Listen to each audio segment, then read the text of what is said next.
कि क्या बताऊं कि क्या मदीना है। चलेंगे बगदाद शरीफ इंशाअल्लाह। कितने लोग चलेंगे? जरा हाथ उठा के बोलें लब्बैक या गौसे आजम। खुशखबरी बताऊं बताऊं हुजूर गौस पाक ने अपने खलीफा ख्वाजा अबू तलहा बगदादी से फरमाया था, जिन्होंने अपने खलीफा शेख सूफी असदुल्ला शाह से फरमाया था, ऐसा नहीं है लोग मुझसे मिलने के लिए तड़पते हैं। देखना कितने लोग बोलते हैं ऐसा नहीं है लोग मुझसे मिलने के लिए तड़पते हैं। गौस पाक फरमाते हैं मैं भी अपने गुलामों से मिलने के लिए तड़पता हूं। हाय हाय हाय, अल्लाह अल्लाह अल्लाह अल्लाह अल्लाह। चलोगे ना इंशाअल्लाह? पहली फुर्सत में बगदाद चलो इंशाअल्लाह। अल्लाह पैसे दे तो इन उलमाए किराम को अपने सफर का हिस्सा बनाओ इंशाअल्लाह। बोलो इंशाअल्लाह। हाँ, सरकार गौसे आदम ने फरमाया, मेरे दादा ने फरमाया, मंजारा कब्री वजबत लहू शफाअती, जिसने मेरी रोजे की ज़ियारत की उस पर मेरी शफाअत वाजिब है। सोच के बोलो, हम भी आराम कर लें। अरे भाई, बड़ी नेमत है आपके लिए। हुजूर फरमाते जिसने मेरे रोजे की ज़ियारत की उस पर मेरी शफाअत वाजिब है। और हुजूर गौस पाक ने क्या कहा? अपने दरवाजे से बाहर निकले और बाबुल मुराद की तरफ देखा, जहां पर ताहिर भाई इस वक्त खड़े हैं। ऐसे इधर देखा और फिर फरमाया, सुनो मेरे दादा ने फरमाया, जिसने मेरे रोजी की ज़ियारत की उस पर मेरी शफाअत वाजिब है। गौस पाक फरमाते, सुनो मैं उनका बेटा अब्दुल कादिर कह रहा हूं, जो इस गली से गुजर जाएगा उस पर मेरी शफाअत वाजिब है। हुजूर मुफ्ती इराक, मुहद्दिस इराक 2006 में जिनका इंतकाल हुआ, बयारा शरीफ के रहने वाले, जहां 1.5 लाख औलिया किराम, इतने बड़े बुजुर्ग थे, गौस पाक से बातें करते थे। मालूम क्या कहा? इनसे किसी ने पूछा था, हुजूर गौस पाक ने फरमाया, जो इस गली से गुजर जाएगा उस पर मेरी शफाअत वाजिब है। इस कौल के बारे में आप क्या कहते हैं अल्लामा गौहर साहब? इस कौल के बारे में आप क्या कहते हैं? तो सरकारे शेख मुफ्ती अब्दुल करीम बियारवी ने फरमाया, मुझे नहीं मालूम गौस पाक ने ये बात क्यों कही। हाँ, इतनी बात पता है कि मैंने हुजूर सल्लल्लाहु अलैहि वसल्लम को इधर से गुजरते हुए कई मर्तबे मैंने देखा है। अल्लाह अल्लाह। बहुत लोग कहते हैं, आसिफ भाई आप बड़ी बातें करते हैं, आप तरदीद के लायक हैं, आप बाईकाट के लायक हैं। मैं कहता हूँ, जा छोड़ दिया हाफिज कुरान समझ के। हुजूर गौस पाक की शान में पंगा लेता है। मैं कोई बात, हाँ, जो भी लोग बहुत सारी बातें करते हैं हम लोग के खिलाफ में, इन सब के लिए गौस पाक की जाली पकड़ पकड़ के दुआ जरूर करता हूँ इंशाल्लाह। सरकार इनको अपनी मोहब्बत इतनी दे दें कि ये भी हमेशा तस्बीह लेके या शेख अब्दुल कादिर जिलानी। यही दुआ करता हूँ, यही दुआ करता हूँ। बस इंशाल्लाह चलेंगे ना बगदाद शरीफ? हाँ, सुनने चलना है इंशाल्लाह, चलना। मैं कच्ची बात नहीं करता भाई। हाँ, एकदम आप इरादा कर लें, गौस पाक का महीना आ रहा है और इस महीने में खूब जी खोल करके 11वीं शरीफ धूम धूम से कीजिएगा इंशाल्लाह। इंशाल्लाह बोले हाथों को उठा के। हर दरवाजे पर गौस पाक के नाम का लंगर होना चाहिए। हुजूर गौस पाक फरमाते हैं, आपके लंगर खाने पे लिखा हुआ है, अमेरिकन ने 18,000 टन बम एक रात में गिराए थे और ऐलान किया था वहां के कर्नल ने, अगर इतने बम किसी शहर पे गिराए गए होते तो वो शहर पानी बन के बह जाता। जब जाओगे देखोगे तो आज भी पता चलेगा, बगदाद सिर्फ नहीं अकेले मुस्कुरा रहा है, बगदाद की वजह से दुनिया के कई शहर मुस्कुरा रहे हैं। हाँ, आज भी बगदाद चमक रहा है माशाल्लाह। आज भी इमाम हुसैन के रोजे पर 25-25 टन सोने लगे हुए हैं। सुभान अल्लाह।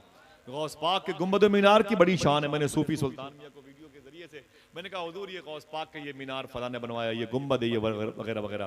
सूफी साहब ने मालूम क्या कहा ताहिर भाई, मौलाना गौहर भाई? सूफी साहब ने फरमाया कि सैफी तुम्हें इन मीनारों के बारे में पता है? मैंने कहा नहीं। बोले अल्लाह ने ना जाने कितने लोगों को वली बना दिया इन मीनारों को देख देख के। जरा प्यार से कह दो सुभान अल्लाह। चलो कि नहीं इंशाल्लाह गौस पाक की बारगाह में। हाँ, फरमाते हैं गौस पाक, विलायत मेरे घर की खूंटी पे टंगी रहती है, विलायत मेरे घर की खूंटी पे टंगी रहती है। जिसको चाहता हूं उतार के दे देता हूं और जिसको चाहता हूं उतार के टांग देता हूं। चलेंगे ना इंशाल्लाह? गौस पाक को याद किया करो इंशाल्लाह। बोले एक साहब बड़े बुजुर्ग हैं, उनका नाम है शेख मोहम्मद बदख्शानी, शेख अबुल माली कादरी के बुजुर्ग हैं। थके तो नहीं आप? ऐसे बोलते रहिए कि नुकसान आप ही का होगा। समझ रहे आप? मैं तुझे याद करता तब तो मुझे याद करता। सुन, सबूत के तौर पर बताऊं मुझे कैसे खबर होती है, तू कैसे याद करता है? बोले सरकार आप सब जानते हैं, मुझे पता चल गया, मुझे पता चल गया। गौस पाक ने सुन सबूत। कहा हुजूर क्या मतलब? गौस पाक ने, तू नंगे सर रेगिस्तान में खड़ा था, देख मैंने तेरे लिए अमामा शरीफ लाया है। इतना कहा गौस पाक, देख मैंने तेरे लिए अमामा शरीफ लाया, ये इसे ले ले। इतना कहा, आंख खुल गई। आंख खुल गई तो अब तो ख्वाब तो खत्म हो गया, इमामा शरीफ पता नहीं कहाँ चला गया, लेकिन खुशी में इतनी थी, सजदे में चले गए। अरे अल्लाह तेरा शुक्र है कि सैयदना शेख की मैंने ज़ियारत कर ली, खूब खुश हुए, सजदे में जाके बहुत खुश हुए। अचानक जब आंख खुली तो फजर की नमाज पढ़ी, नमाज के बाद अपने पीर शेख अबुल मौली कादरी की बारगाह में बुलाए गए। शेख अबुल मौली कादरी ने क्या कहा, उनके पीर ने ख्वाब इन्होंने देखा था, पीर ने क्या कहा, मुबारक हो बदख्शानी गौस पाक की ज़ियारत। फिर बोले अरे अबुल मुआली के मुरीद बदख्शानी, तुझे हुजूर गौस पाक ने इमामा शरीफ दिया था? बोले हुजूर गौस पाक ने इतना कहा था ले इमामा शरीफ। बोले फिर? बोले मेरी आंख खुल गई, इमामा शरीफ गायब हो गया।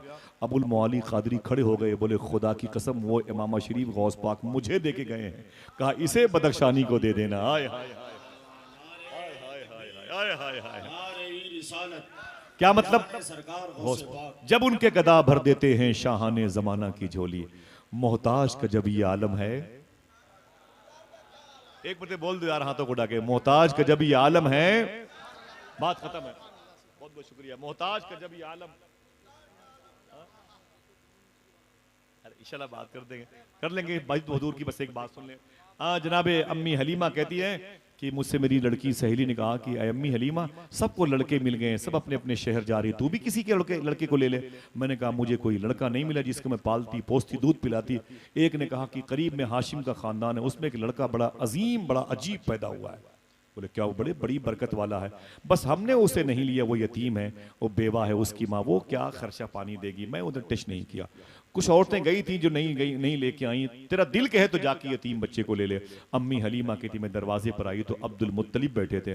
मैंने कहा आप कौन? बोले आप कौन? मैंने कहा मेरा नाम हलीमा है। बोले कहाँ से आई? मैंने कहा यहाँ से मदीना और मक्के के बीच में जो 450 किलोमीटर का फासला है, बीच में 250 किलोमीटर की एक जमीन है जिसे कबीले बनु साद कहते हैं, मैं वहीं की रहने वाली हूँ। मेरे शौहर का नाम हारिस है, मेरी एक बड़ी बेटी है उसका नाम शीमा है, मेरा एक छोटा सा बेटा जो मेरी गोद में है इसका नाम अब्दुल्ला है। बोले क्या करने आई है? तो जनाब अब्दुल मुत्तलिब से उसने कहा कि हलीमा मेरा नाम है, मैं बच्चों को दूध पिलाती हूँ, किराए का पिस्तान देती हूँ, बच्चों को दूध पिला के 1.5-2 साल में वापस करती हूँ, उसके बदले में कुछ पैसे मिल जाते हैं, गरीबी दूर हो जाती है। मैंने सुना है कि एक बेटा आपके यहाँ पैदा हुआ है, मुझे दिखा दें आप, अगर बात बन जाती है, इरादा हो जाता है तो मैं आपके बेटे को लेके जाऊंगी। अम्मी हलीमा ने कहा तो जनाब अब्दुल मुत्तलिब ने कहा अरे हलीमा सुन क्या बोली, अगर मेरा इरादा हो जाता है तो मैं उसे लेके जाऊंगी। सुन ये तेरे इरादे पे डिपेंड नहीं, ये तो मेरे बेटे के इरादे पर डिपेंड करता है। उसका इरादा हो गया तब वो तेरे साथ जाएगा, ये ख्याल दिल से निकालने का। हाँ कहाँ अंदर कहा मुझे ले चलो। तो जनाब अब्दुल मुत्तलिब कहते दरवाज़ा खोला और हलीमा मेरे पीछे पीछे, मैं जचा खाने में आई, अम्मी आमिना तशरीफ़ फरमा थी। अम्मी हलीमा ने अम्मी आमिना को देखा, अम्मी आमिना ने अम्मी हलीमा को देखा, मुस्कुराई, बोले आप आमिना है? फरमाया आपका बेटा है। फरमाया हाँ कहाँ पे है? बोले हुजूर अभी आराम कर रहे हैं। वही अंदाज था, हरी रंग की चादर शरीफ बिछी हुई थी और सफ़ेद चादर हुजूर ओढ़े हुए थे। अम्मी आमिना कहती हैं कि मैंने कहा कि मुझसे बोली हलीमा कि बड़ी और औरतें भी तुम्हारे यहाँ आई थी, लेकिन सुनने में आया कि आप बेवा हैं, आपके शौहर का इंतकाल हो गया है, किसी ने आपके बेटे को कबूल नहीं किया, लेकिन मैं ऐसा नहीं करूंगी, मैं आपके बेटे को एक्सेप्ट करूंगी। अम्मी आमिना फरमाती क्या बोली हलीमा? किसी ने मेरे बच्चे को कबूल नहीं किया? ना ना ना ना ऐसा मत कह, मेरे बेटे ने किसी को कबूल नहीं किया। और तू क्या समझती है मेरे बेटे को लेके चली जाएगी? अगर मेरा बेटा ना जाना चाहेगा तो पूरी कायनात मिलके मेरे बेटे को नहीं ले जा सकती है, और जाना चाहेगा तो तेरी गोद में चला जाएगा। तो अम्मी हलीमा कहती है कि मुझे दे दें, आप दिखाएं तो सही हुजूर को। जैसे अम्मी आमना ने हुजूर को उठाया और उठा करके अम्मी हलीमा की मुबारक गोद में दिया। जैसे अम्मी हलीमा की गोद में देना चाहा, ये खिताबत के जौहर नहीं है, ये शोला बयानी कोई चैप्टर नहीं, मालूम है किताब में लिखा हुआ। जैसे अम्मी आमिना हुजूर को लेके अम्मी हलीमा की तरफ यूं देना चाहती थी, हुजूर मचल कर उछल के अम्मी हलीमा की गोद में आ गए। जैसे अम्मी हलीमा की गोद में आए, आपने फौरन अपने पिस्तान को खोला और मुबारक दूध पिलाने शुरू किया, और हुजूर सल्लल्लाहु अलैहि वसल्लम अपनी माँ अम्मी हलीमा का दूध मुबारक पीने लगे। सुभान अल्लाह बोलो, समझ गए? बड़ी मशहूर बात है कि हुजूर ने हमेशा अपनी माँ के एक ही पिस्तान का दूध पिया। हिंदुस्तान की पार्लियामेंट में आज से 25 साल पहले एक शख्स ने एतराज किया था कि मुसलमानों के नबी ने इंसाफ नहीं किया। एक मुस्लिम मेंबर ऑफ पार्लियामेंट में मौजूद थे, बोले कि आपने फरमाया कि मेंबर ऑफ पार्लियामेंट के सदर से मुझे बोलने की इजाजत दीजिए, अपने नबी के बारे में कुछ बोलना चाहता हूं। बोले बोलो। बोले अभी इन्होंने कहा कि मुसलमानों के नबी ने इंसाफ नहीं किया, मैं बताता हूं कि मेरे नबी ने बचपन में ही कितना इंसाफ कर रहे थे। बोले क्या? बोले मेरे नबी ने हमेशा अपनी माँ हलीमा का एक पिस्तान का दूध पिया है। सिर्फ एक पिस्तान का। उसने कहा क्यों एक पिस्तान का दूध पिया है? तो मुस्लिम मेंबर ऑफ पार्लियामेंट ने कहा था जस आप कि सदर साहब, इसलिए मेरे नबी ने एक पिस्तान का दूध पिया था कि हलीमा के एक और बेटे थे जिनका नाम था अब्दुल्ला। हुजूर ने दूसरे पिस्तान का दूध जनाब अब्दुल्ला के लिए छोड़ दिया था ताकि कोई ये ना कह सके हक देने वाला बचपन में हक मार के बैठा है। लेकिन आपको मुझे ये नहीं बताना था, बताना ये था कि हुजूर सल्लल्लाहु अलैहि वसल्लम ने अम्मी हलीमा के जिस पिस्तान का दूध आपने साल 1.5 साल तक पिया है, इसे याद कीजिएगा, जिस पिस्तान मुबारका का दूध हुजूर ने साल 1.5 साल तक पिया है, उस पिस्तान में दूध बहुत कम होता है। ये भी सुन लें आप। और जो पिस्तान हुजूर ने अपने छोटे वाले भाई अब्दुल्ला के लिए छोड़ रखा था, उसमें दूध मुबारका ज्यादा होता है। क्या मतलब? कम दूध वाले पिस्तान का इस्तेमाल करके हुजूर ने यह साबित कर दिया, मैं भूखा रहूं चलेगा लेकिन मेरा भाई अब्दुल्ला भूखा ना रहे। ये अब्दुल्ला अब्दुल अजीज मक्की रहमतुल्लाह तआला अलैह हैं, जिनकी मज़ार शरीफा पाकिस्तान के लाहौर के करीब, लाहौर से 250 किलोमीटर के फासले पर पाकपट्टन शरीफ में है, जो सिलसिले सोहरवर्दिया के अकाबरीन में शामिल होते हैं मौलाए कायनात के। ये बहुत ही ख़ास मुसाहिबीन में शामिल हुए थे। बाद में एक रवायत इस किस्म की पाई जाती है, जनाब अम्मी हलीमा कहती हैं मैंने हुजूर को दूध पिलाया तो हुजूर दूध पीने लगे। मैं बहुत खुश हुई तो मैंने कहा अम्मी आमिना से मैं लेके जाऊं आपके बेटे को? फरमाया हाँ लेके जाओ, मेरे बेटे को लेके जाओ। फरमाया सुनो आमिना, परेशान मत हो ना, मैं तुम्हारे बेटे की बड़ी हिफाजत करूंगी, ना परेशान होना, मैं तुम्हारे बेटे की बड़ी हिफाजत करूंगी। अम्मी आमिना कहती हैं ओ हलीमा सुन, तू क्या मेरे बेटे की हिफाजत करेगी, खुद मेरा बेटा तेरी हिफाजत करेगा। जा जा जा ले जा ले जा। 250 किलोमीटर का सफर करके हुजूर को गोद में लेके ऊंटनी पर बैठ के अम्मी हलीमा कबीले बनु साद आई थी। मुझे खुशी है आप सबके पैरों को चूम करके, उलमा की जूतियों को चूम के बता दूं, मैंने हुजूर की अम्मी हलीमा के मकान में अफ्तारी भी की है और मगरिब की नमाज भी पढ़ी है। रब्बे काबा की कसम, मेरे ऐसे ही भाई ऐसे ही आशिक थे जो रो रहे थे। मैंने कहा रोते क्यों हो? मुझे बुला, बोले आसिफ भाई करीब तो आओ। मैंने कहा क्या? बोले पत्थरों को सूंघो। रब्बे काबा की कसम, उस वक्त 1450 साल के बाद उन पत्थरों से खुशबू आ रही थी। मेरा इमाम कहता है बू पे चलते हैं भटकने वाले। अल्लाह अकबर अल्लाह अकबर। मालूम है वो मुबारक घर था। अम्मी हलीमा कहती है मैं घर लेके हुजूर को आ गई, अपने शहर में आ गई, अपने कस्बे में आ गई। चलेंगे इंशाल्लाह, कभी न कभी ज़ियारत करेंगे इंशाल्लाह। ठीक है, बातें खत्म है। कहती है कि अम्मी हलीमा कहती है मैं आ गई लेकिन मैं बड़ी गरीब थी। मेरे घर के आंगन में एक खजूर का पेड़ था जो खुश्क हो गया था। जब तक वो ताज़ा था उसकी खजूरें तोड़ करके बेचते थे तो दाल नमक चावल आ जाता था। अब वो खजूर का पेड़ खुश्क हो गया तो क्या करते? हमारे शौहर ने कहा था इसे काट डालेंगे। मैंने काट डाल, लकड़ियां काम की है। बोले काट डालेंगे, लेकिन अब तक काट नहीं पाए थे। वो खजूर का पेड़ जो खुश्क था, मुरझा गया था, मर गया था, सूखा हुआ था, किसी लायक नहीं था। वो अम्मी हलीमा के घर में खड़ा था। अम्मी हलीमा कहती जैसे हुजूर को लेके मैं अपने घर के आंगन में मैंने कदम रखा, देखना कितने लोग सुभान अल्लाह कहते हैं, जैसे मैंने घर पे कदम रखा मैंने क्या देखा? वही पेड़ जो खुश्क हो गया था हरा हो गया है। आय हाय हाय, अल्लाह अल्लाह, जरा मोहब्बत से कह दो सुभान अल्लाह। अल्लाह इस सुभान अल्लाह का सवाब फलस्तीन के शहीदों की रूह को नजर फरमा दे। आमीन कह दो, अल्लाह अकबर।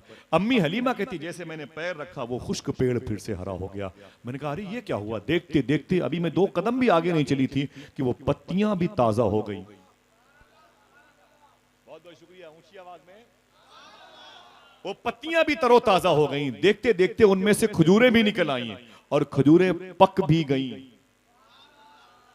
फिर से बोलो, खजूरें पक भी गई। अम्मी हलीमा कहती हैं जब खजूरें पक गई तो मैंने अपने शौहर हारिस से कहा ओ शीमा के बाप, जरा खजूरों को गुच्छे तोड़ो, इन्हें बाजारे साद में, साद की मंडी में जाके बेचो, घर की गरीबी दूर हो जाएगी। जनाबे साद ने उन गुच्छों को तोड़ा और बड़े से बर्तन में रखा और फिर चले गए साद की मंडी, उसे बेचा। आपको अगर खुश होना हो तो हो जाओ, बड़ी महंगी खजूरें बिकी हैं, बड़ी महंगी खजूरें बिकी हैं। जनाबे हारिस कहते हैं हलीमा के शौहर के ओ उतने पैसे मिले मैंने सोचा भी नहीं था। सारे पैसे जो मुझे मिले ना, मैंने क्या किया? कुछ नहीं बचाया। मैंने सारे पैसों का कई महीने का राशन खरीद लिया, दाल नमक चावल सब मैंने खरीद लिया। वो लाद फान के बोरों में रखकर जैसे मैं अपने घर के अंदर आंगन में पहुंचा, हुजूर मेरी बीवी हलीमा की गोद में थे। हलीमा ने मुझे देखा, बोले ये क्या है? तो मैंने कहा खजूरें बड़ी महंगी बिकी हैं। बोले ये क्या है? बोले सारी खजूरों को बेच करके 2-3-4 महीने का राशन लेके आया हूं। अम्मी हलीमा कहती है अरे इतनी महंगी बिकी खजूरें? अब देखना कितने लोग सुभान अल्लाह कहते हैं आखिरी मर्तबे आपको बोलना है ठीक है, इंशाल्लाह तैयार रहिएगा। इतनी महंगी बिकी खजूरें? बोले हाँ बहुत महंगी बिकी हैं, बहुत महंगी बिकी हैं। हुजूर के कदम शरीफ के पास से आवाज आई, अम्मी हलीमा समझ गई तू क्या मुझे पालेगी, मैं खुद तेरे पूरे खानदान को पालने के लिए आ गया हूं। हाय हाय हाय। शायर ने कहा था, उसे साथ अपने तू लाई हलीमा, है जिसकी खुदा तक रसाई हलीमा, और तेरे बेटे जो खर्च करते हैं घर में, वो है आमीना की कमाई हलीमा। आका करीम की आमद हुई, बहुत बहुत मुबारक हो। दरमियान से जरा एक कोई आशिक खड़ा हो जाए और खड़े होकर नारा लगाए और पूरा मजमा दोनों हाथों को उठा के जवाब दे। बहुत बहुत शुक्रिया, बहुत बहुत शुक्रिया। अरे गौस पाक करम फरमाए। ऊंची बोलो सरकार की आमद। मैंने कहा था दरमियान से लगाओ, तो ये तो मेरे कबीले के लोग हैं, मेरे खानदान के लोग हैं जो मेरे सामने बैठे हुए। दरमियान में कोई है जो लगाए नारा? खड़े होकर लगाए नारा, कोई है? माशाअल्लाह माशाअल्लाह। जवाब दीजिए भाई, अपने हाथों को उठा के जवाब दीजिए। सुभान अल्लाह।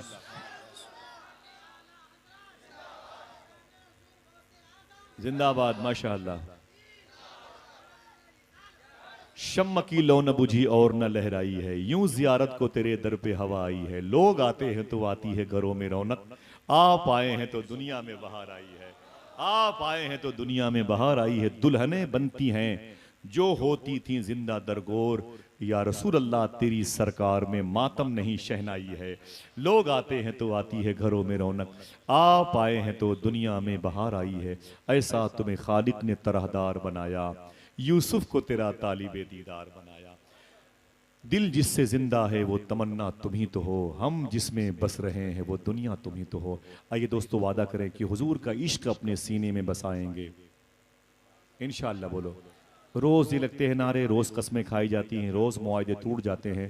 ये बातें मालूम है कब तक दिलों में हुजूर की रहेंगी। दो बातों पर अमल कर लेंगे इंशाअल्लाह कामयाब हो जाएंगे। हाथ उठा लें। वो दो बात क्या है मालूम है? बस बस दो बात क्या है मालूम है? सच बोला करें और हलाल खाया करें।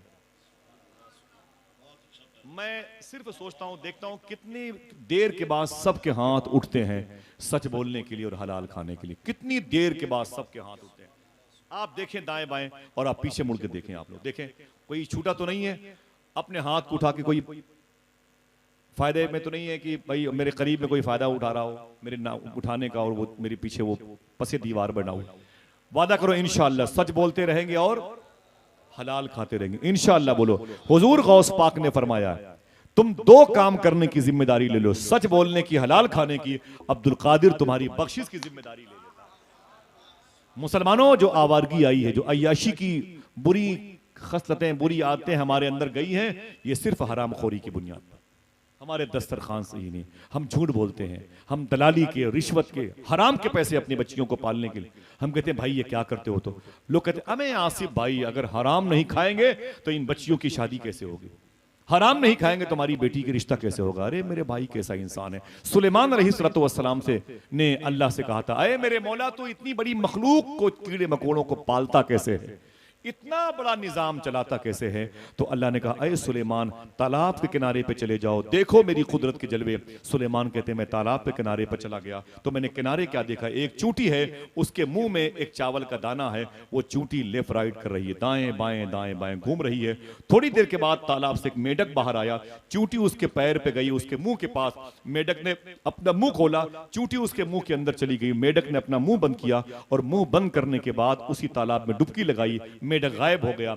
गायब होने के बाद सुलेमान इंतजार करने लगे। थोड़ी देर के बाद फिर वो मेढक बाहर आया, मुंह खोला तो चूंटी निकली। अब उसके मुंह के अंदर वो चावल के दाने नहीं थे, वो चूंटी निकली, उसके पैरों से होकर के जमीन में आई, बिल में सुराख में चली गई। सुलेमान अलैहिस्सलाम ने शुक्र के सजदे किए, बोले मेरे मौला चूंटी को देखा है दाना लेके जाते हुए, बगैर दाने के देखा है, क्या माजरा है? मेढक ने मुंह में रखा, ले गया, फिर वापस आ गया, वो छोड़ दिया, क्या माजरा है? दिल कहे तो बोलना, हालांकि दिल तो सुभान अल्लाह कहने के लिए उकसाता है। मालूम है इन बातों को भूलना नहीं साहिबो। सुलेमान अलैहिस्सलाम कहते हैं मेरे मौला ये क्या माजरा है?